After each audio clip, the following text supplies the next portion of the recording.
Hello everybody and welcome back to yet another video. I have a great video today. I just spoke with a pilot of a Cessna Columbia 400 that flew around the world in the airplane. He shared with us his experiences and his story of why he got into aviation and what motivated him to fly around the world. Before we hop into the video, make sure you click that subscribe button. It's the biggest compliment that we can receive. Without further ado, let's hop right into the video.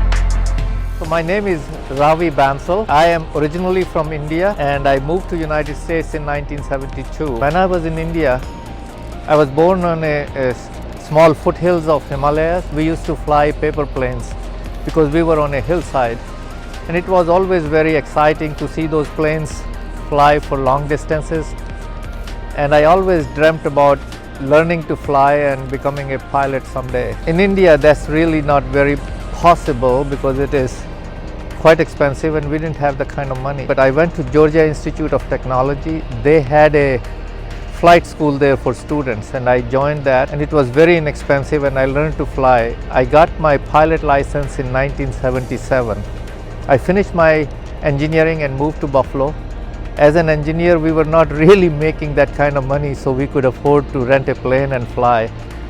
So I flew very rarely. Someday I will buy a plane. 30 some years later, I had started a business which was quite successful, and I thought, well, maybe this is the time for me to buy a plane.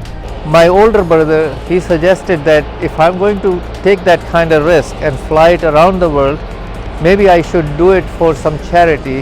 It was not very difficult for me to think of a charity because my sister-in-law in India had passed away of breast cancer and she was quite young, and I thought, well, this maybe I should fly around the world and promote cancer awareness. And also in my hometown, they were trying to build a hospital. There was not a hospital there before when I was there, and I thought I'll help the hospital. So it was a good cause and it was a dream which I had from the very childhood. I was at that time 68 years old. A lot of people thought I'm kind of crazy. For me, it was a dream come true type of thing. But the main thing was that being from India, any person from Indian origin had never flown around the world solo. It was a record flight and I got a lot of press coverage, not only in Western New York, but a lot of press coverage and newspaper and TV coverage in India. So every time somebody interviewed me, I told them why I was doing it. And that is how I promoted cancer awareness. So the plane which I used to fly around the world is called Columbia 400. It is a composite material plane. It is, at the time when I bought it, it was the fastest single engine plane.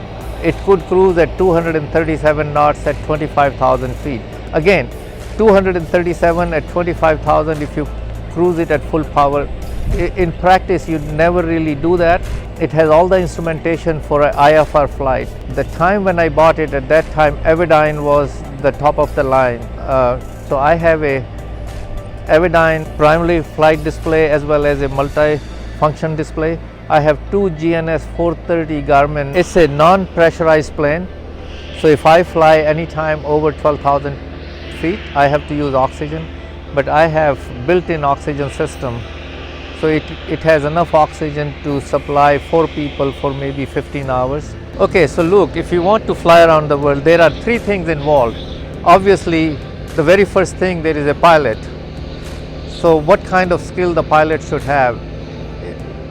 Any pilot with any private pilot's license can fly around the world.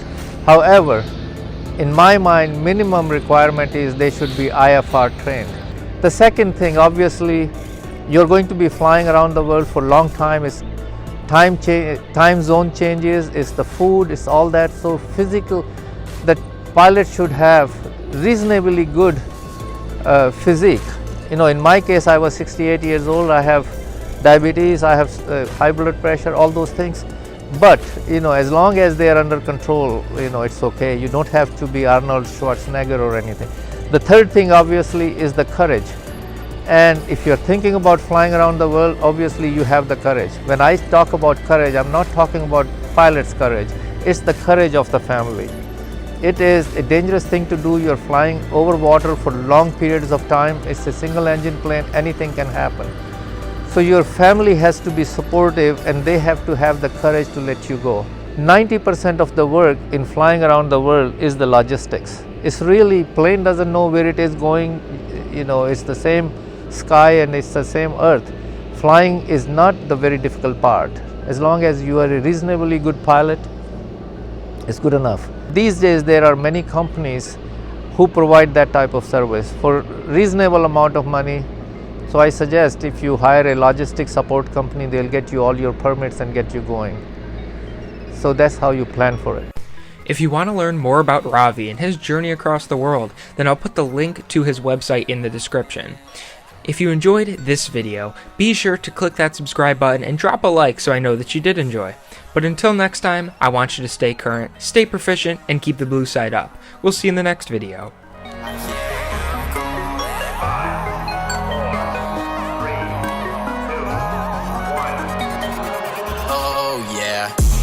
Flying, you know I've been flying. I've been in the sky, touching clouds, ain't denying. Smiling, 100 knots on the dash. Set my pitch, swap my trim, I keep on climbing. Straight to the top, I've been on my way. This ain't nothing new, I do it.